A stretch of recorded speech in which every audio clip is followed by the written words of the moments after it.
Gettysburg Seminary presents the Seminary Explores podcast. Conversations on faith, art, people, politics, theology, life, and more, with voices from around the corner and around the globe. Welcome to the Seminary Explores. I'm Katie Giebenheim with Seminary Ridge Review. My guest is Brandy Martin Yu, an artist-in-residence at the Gettysburg National Military Park. Based in Brooklyn, she holds an MFA from the School of Visual Arts in New York. Her work includes sculpture, video, installations, and images. Brandy, welcome to the Seminary Explores. Well, thank you so much. So, what are metacognitive objects? I have to say, I'm kind of proud of the phrase, and I Googled it to make sure, it only came up in like one German paper. So I was like, yay, I came up with the thing. So I taught art for 20 years, and I can't remember where I first learned what metacognitive means, but, thinking about thinking, and that, became like the core of my teaching. Getting kids to notice their own thinking processes and be critical of them, and then look at the things around them to see, basically to observe themselves observing, and then also to critique. Kids walk through and like, oh, the teacher hates me.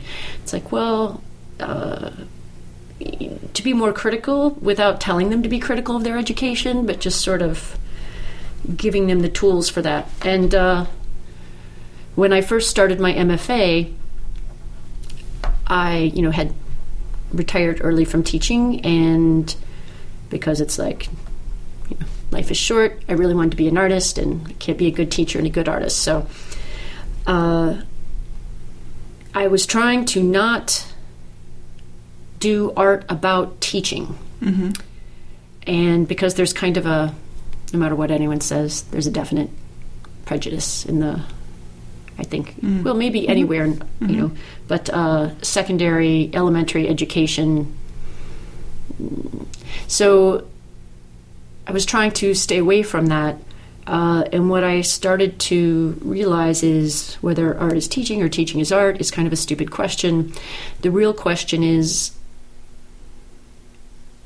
I don't do this in my art because I like teaching. I was attracted to teaching and art for the same reasons. Oh, excellent. Because they are both thinking about thinking. And that's why when I taught, I couldn't do art, because it satisfied all that intellectual curiosity that I had.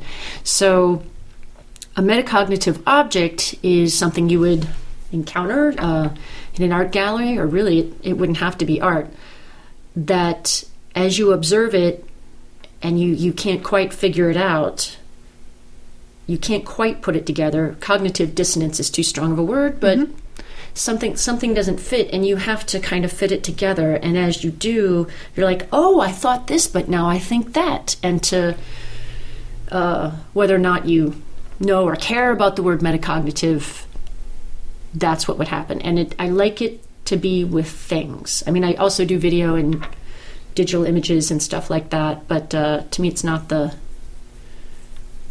entering the brain more than one way. Like, even if you don't touch an object, you imagine touching it, as all security guards know in every art museum. So that's what I mean, and it's a good term, because they asked me at my thesis, like, do you tend these to be art objects or educational?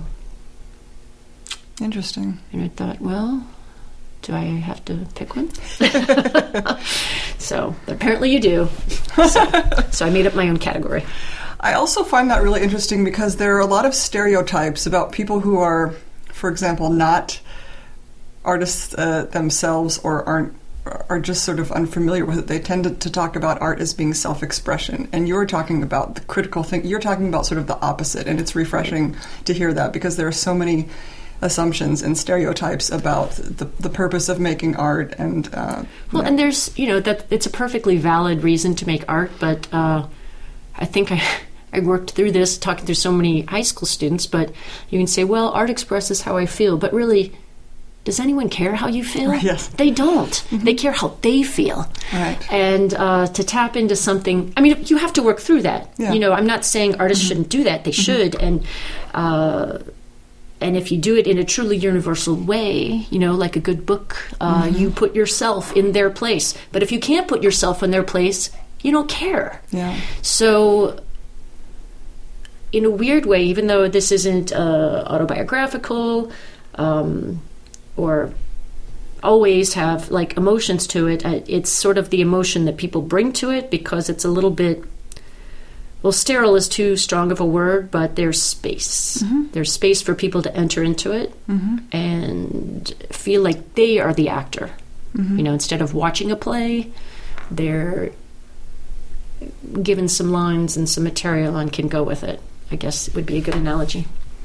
There's a similar thinking or responses to writing poetry, because I would say the same thing. It is not about self-expression. Like, keep that in your journal. That's very valid and it's very important. Right. And I think, you know, you should write 100 of those before you write anything exactly. else. Yeah. But there is a difference between what you do for self-expression and what you say, you know, if I edit this, I think this might be ready to bring into the public. And then, of course, because, you know, how you're feeling or thinking about something does not really matter. But if you have something that really kind of is ready to be shown, and it's something that that sort of goes beyond you, and other people are able to, so whether it's visual art or writing, it will trigger things, and if it's done well, it will trigger things in other people. And this space that you're talking about, then they will be able to cross, and it will mean something to them, and that's what you're looking for. And so it's so interesting that I hear this often with both, especially poetry and fine art, just this sort of, it's about expression. I'm like, no. Well, a couple, these seem random, but I swear I'll tie them together. Like, every once in a while, a high school student would say, or frankly, an adult would be like, I'm really into poetry, have always been, like, I'm a poetry, subscribe to Poetry Magazine kind of poetry geek. So, a high school kid would come up and be like, would you read one of my poems? And I'd say, oh, sure. And inside I'm like, adolescent poetry, and sometimes I wouldn't read it until I'm like, well, who are some of your favorite poets? Because I remember hearing Fiona Apple, is that her name? I don't know. She writes songs, and she also. Anyway, someone asked her that in an interview, and she's like, I don't like to read it. I just like to write it. And I thought, ding, ding, ding, ding, ding. Go away, be quiet. So I don't actually, that was a long time ago, and I don't know if it's true, so no slander intended. But what you were saying about the emotion and something deeper, like it I think of it like flesh and bone, you know. You really, there's a Molly Peacock poem about petting a pet and how you're actually feeling for the bone under the flesh. Like, that's such a great piece. I actually, on a similar thing about editing and reducing, I went through a period where I'm like doing gratitude, like emailing or writing people that I feel I owe something to who may or may not know.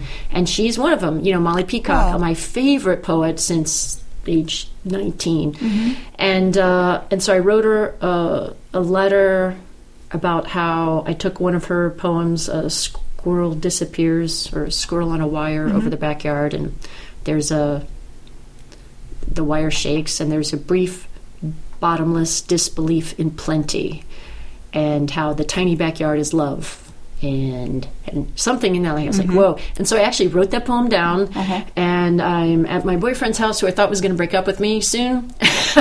And so I actually wrote that poem, and then I put it inside the back of a picture frame, so that when he opened it to take my picture out, he'd read that poem. Like, I knew it was coming. Like, see, I wanted to be right. So that's not a very good relationship situation. But so I told her that story, and then I said, I teach high school art, and kids ask, why do I have restraints? Because isn't art just whatever you want? Yuck, gag me.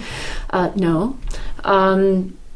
And talk about how restraints help. Like, she writes in a sonnet, but yet it's very contemporary. It's not Shakespearean. And so anyway, so that's my email to her, and her response, like, it took a couple months, so I was just like, oh. But then she wrote me back, and she said, your email made my week. my wow. month, my year, and how she wished she wrote novels because she would write a novel where someone did that. And she really liked the analogy I made about an apple. Like you cut an apple in half, and you don't need both halves to understand what's inside the apple. You can do without, so editing, form, limitations. And she said that was a really great line. And so even though I don't write poetry, really, I was just like, well, now I know I could have, because Molly Peacock said I wrote a good line. But these things keep coming back to me, things that this is how I know I'm on the right track with my work. Instead of wondering about whether or not it's a good idea, as I'm doing it, I keep realize how much I'm bringing. Like I'm just doing something technical, and I remember my dad teaching me that when you change a tire, you don't change the nuts and bolts in a circle. You always go opposite, and you always do a little at a time, so that it doesn't get skewed, and it moves in and is fast and securely and evenly. And so I'm doing something else, but it reminds me of that. Or I think about the woods when I was a kid and running through the snow was kind of like this, and a lesson I taught that had a theme, and I'm like, whoa, this so I'm if I'm drawing in everything from my whole life, whether it's technical or a memory, or really it's connecting the dots. It's finding a thought, that I had in fourth grade, to a lesson I taught, to, a talk I gave, to like, whoa. Well, and when you're, as an artist, when you're connecting these dots, you're allowing viewers to connect. That's where kind of the magic happens, is when the viewer, when it triggers something, and then when they're looking at or hearing something and it triggers something in them, and you're sort of making that you're setting up, you're sort of editing and setting up an opportunity for that to happen. And that's one of the most satisfying feelings ever. If you see something, if someone else is reminded, like nothing kicks ass like a metaphor. Right? That's true. And when you that self-realization, when the viewer or the reader is sort of taken on their own path, like that's... I thought actually that was, of course, visual aids, I'm an artist, I think that's important with teaching, but I think one of my strongest qualities as an educator was analogy. Like I don't have a thing, but I'm like, this is like this. Or I'd even say, close your eyes, and I would say, picture this. And the reason it's better than showing them a picture is they're constructing the image. When you use a metaphor, people are building it themselves. Well, why don't you describe the project that you're doing here in Gettysburg at the National Military Park? Sure. I am taking, again, I've been working a lot with words, and I think one of the reasons I've been using text and words is because people visualize it. They read the words and then they come up with an image. And so I've been taking some of Walt Whitman's poetry about the Civil War from, it's called Drum Taps, and that's all of his Civil War poems, and finding these really evocative phrases or the most moving that are appropriate to different parts of the park, and then casting metal letters and assembling the text or the poem fragment in, say, a concrete paver looking thing, a plaque, and the metal letters are raised up so that if you touch them, you can feel the smooth letters and the rough concrete underneath, and then placing them throughout the park, and then almost hiding them, and then meeting people in the visitor center at a table, explaining the project, maybe having a sample one there with a pile of newsprint and half crayons, peeled crayons, and giving them the GPS coordinates, and they can use their phone or GPS or, follow someone who does, and go and locate, struggle to locate these. It's not just like it's by the, Minnesota Memorial. It's by the church. It would be like they would discover what the place is by approaching it. They don't necessarily know they're approaching the Minnesota or whatever. And so they they work to find these words. They find the words and they do a rubbing. So the words are actually showing up. I mean, they can see them, but when you put the paper and you do the rubbing, you're literally remaking that text. You found the location. You are remaking the text. You are watching the words appear as you rub the crayon, which is always magical. I mean, people do this in Europe and in India and other, sacred places. And so people could go and get each of the phrases in their entirety in any order. Or, as I would also encourage people, a creative way to read this would be to go through and pick your favorite words out only and try to make your own phrase, your own sentence out of what you find, because that is, I don't know, as an educator or as an intellectual, I mean, to me, how we rebuild language ourselves is how we really understand things.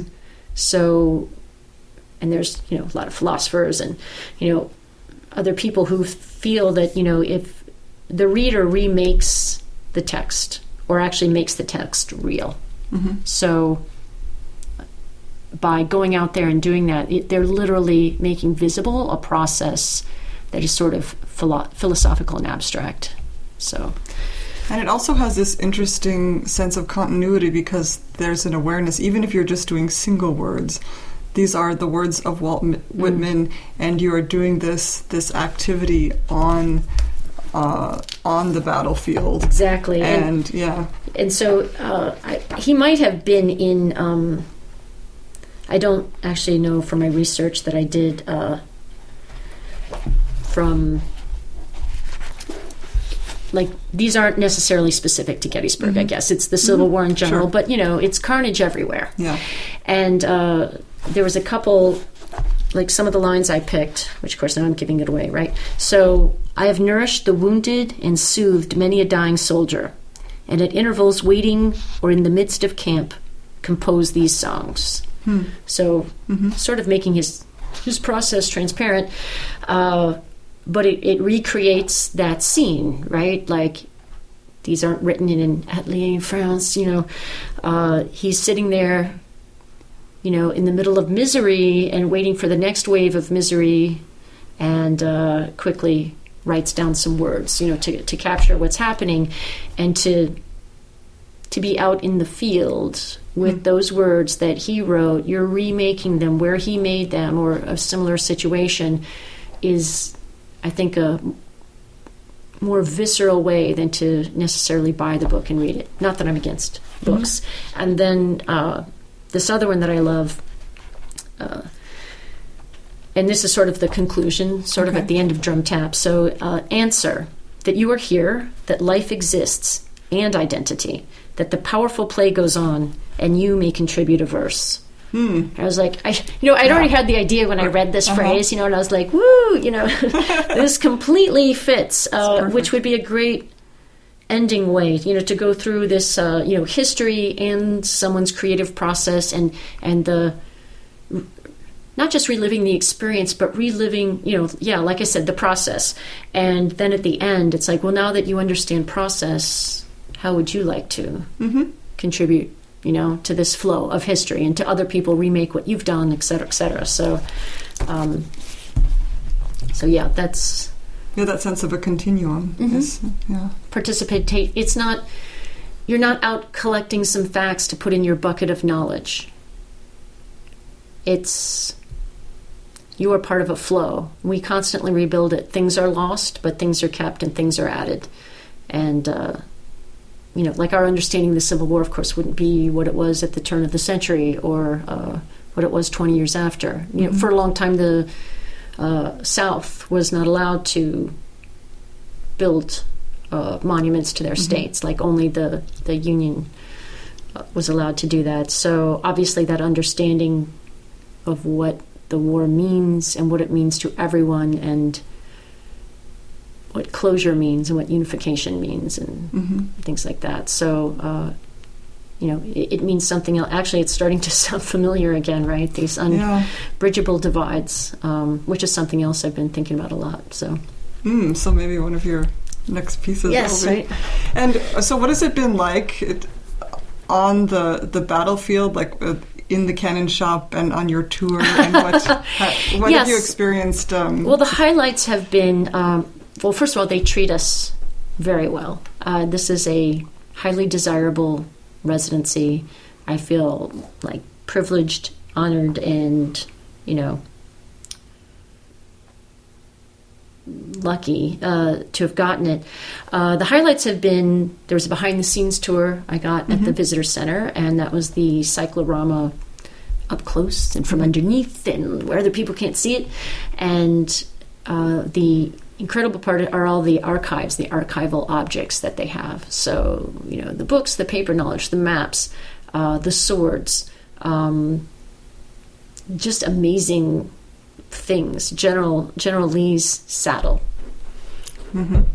It's very beautiful. It's not on exhibit. I saw it. I didn't touch it because that's not okay. But so that was intense. And the way actually that people love the park and donate these things. Like people will spend $250,000 at auction and give it to the park because the park can't obviously afford that. Mm-hmm.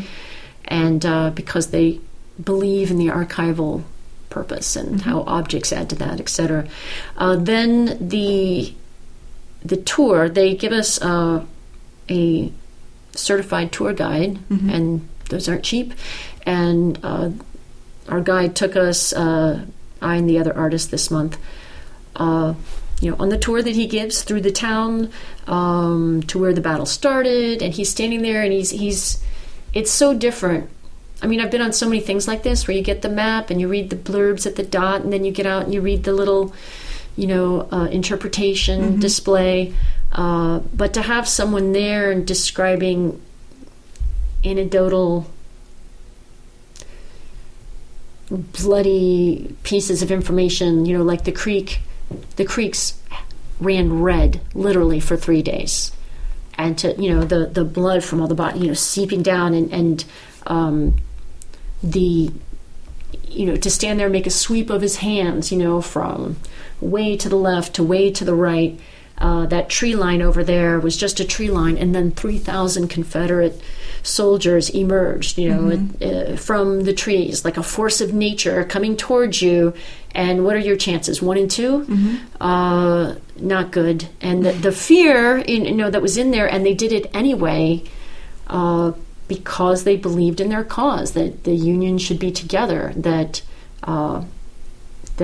fractions were weaker than being united, and not for everyone, but emancipation. There's so many people believed in that. Although now they correct, not everybody, so that's true. But and that they did it for us. They don't know us. They did it for the future. People who can't know anything about our lives now wanted it to be better. So that was very intense, and I highly recommend it. It is worth the money, and he was great.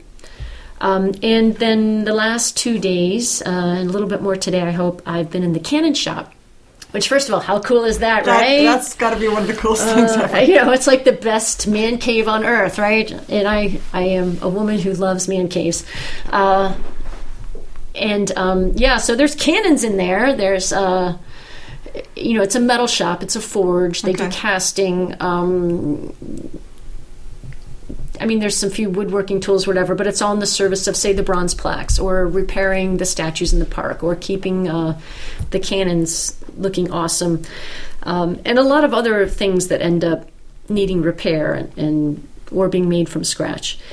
And they've been helping me with this metal because, I watched a YouTube video on how to cast it yourself in your backyard, and I was like, oh man, look at that, I'm gonna be doing this in no time. Well, there's a reason why people go to school for years to learn how. So it's been a struggle, but they've helped me come up with the product that I want, which are these about inch high metal letters. Actually, the molds are those little plastic letters you get on the fridge for kids to spell stuff out. The different colored. Yeah. And they're all caps. And you think you can spell things, and it's always later you're like, oh, it's just one set of the alphabet, so you can't spell here because there's 2 E's. But which is why I'm casting them. So I'm getting enough to make a prototype. It's only been 2 weeks. I had another residency already when I accepted, or when they offered this to me, and I thought I had to turn it down. And Tanya, the woman who's in charge of the National Parks Arts Foundation, went and talked to people and came back and offered me, say, well, we'd like to offer you the second half because we really like your project, and we think you'll get a lot out of it, and vice versa. So, how flattering is that, right? So I'm like, okay.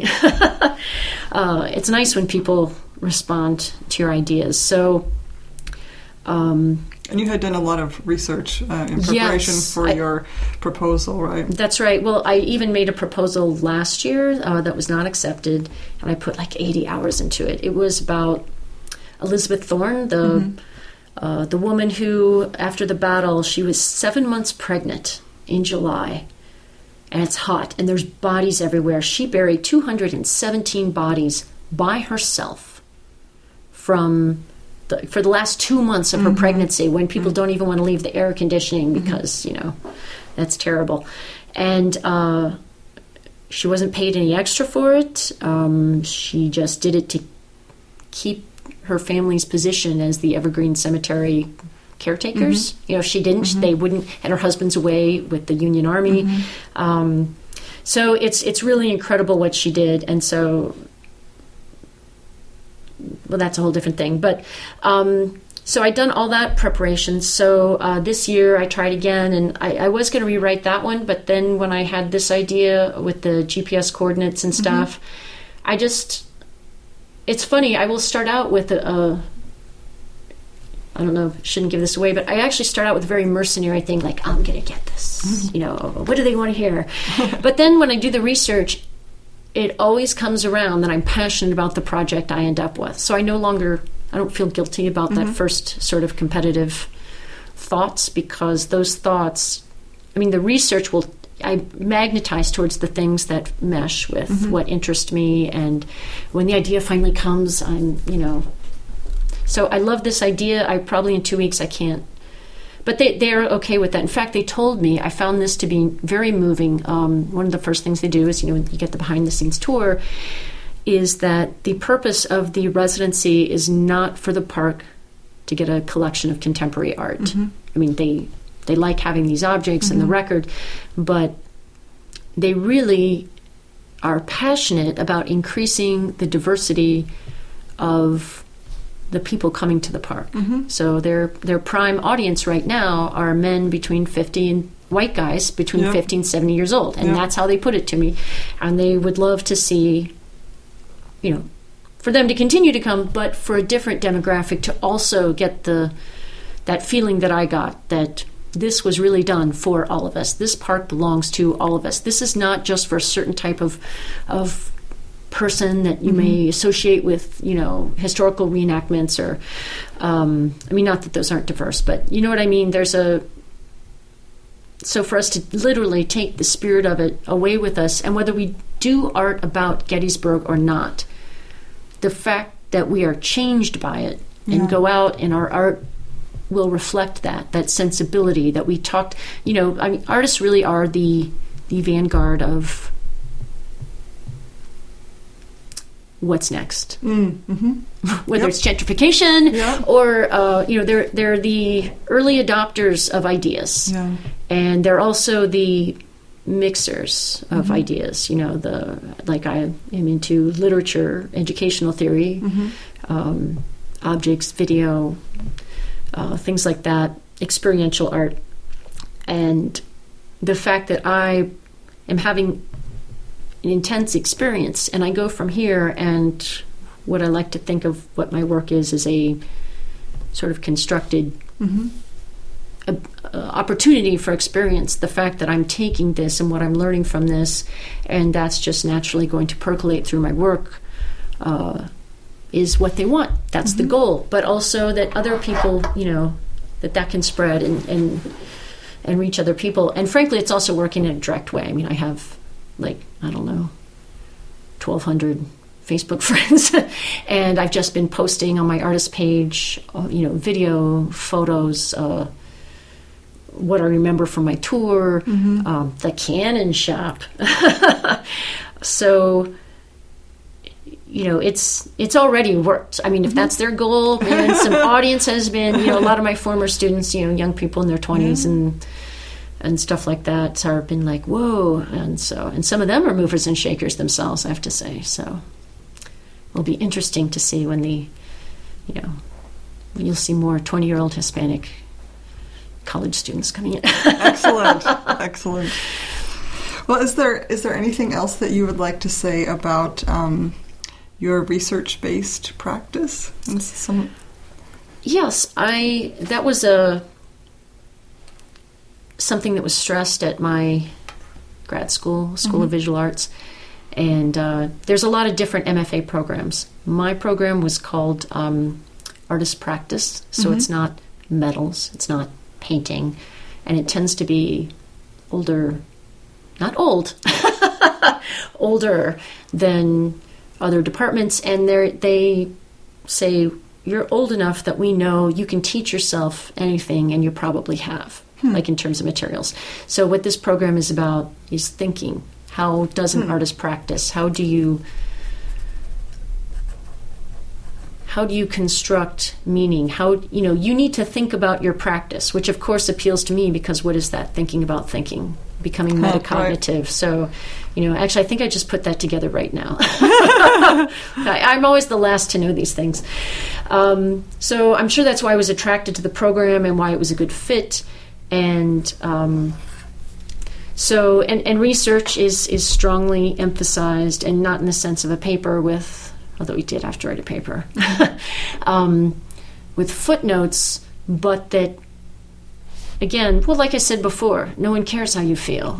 Like, how do I feel about Gettysburg? Well, how about if I think about Gettysburg, I learn about Gettysburg, my feeling will actually, and I do have feelings about it, will lead me to something deeper, the bone under the flesh, there's a Molly Peacock poem about petting and being a pet, and how when you pet an animal, you're not just running across the fur, you're pressing down and you're feeling the bone and the muscle, and that's kind of what it's about, and the underlying structure. And so that's what I want my research to be. My research is, experiencing what there is, and until I encounter what it is that I'm reaching for. I don't know what that is necessarily, so I don't start out with an idea. I just read. Then I get, tired of facts, so I go read poetry or other people's experiences. I actually read a lot of contemporary poetry as well, literally about Gettysburg or the Civil War, and it's beautiful too. I mean, sometimes you're kind of getting to the same point, but our contemporary sensibility can be, we want to get there through different words. I love Walt Whitman's poem, "Oh Captain, My Captain," but we don't talk like that. So, I don't know what it would be today, but it would be phrased differently in a way that spoke to us more directly, because we're always remaking language, and we're always, but it's the same feelings, but we need to hear it in our pitch. You've been listening to The Seminary Explores. I'm your host, Katie Giebenhein. My guest has been artist Brandy Martin Yu. Brandy, thank you so much for your time. Oh, it's been my pleasure. Thank you for asking me. You have been listening to The Seminary Explores from historic Seminary Ridge in Gettysburg, Pennsylvania, a production of Gettysburg Seminary. We invite you to visit our website at www.ltsg.edu.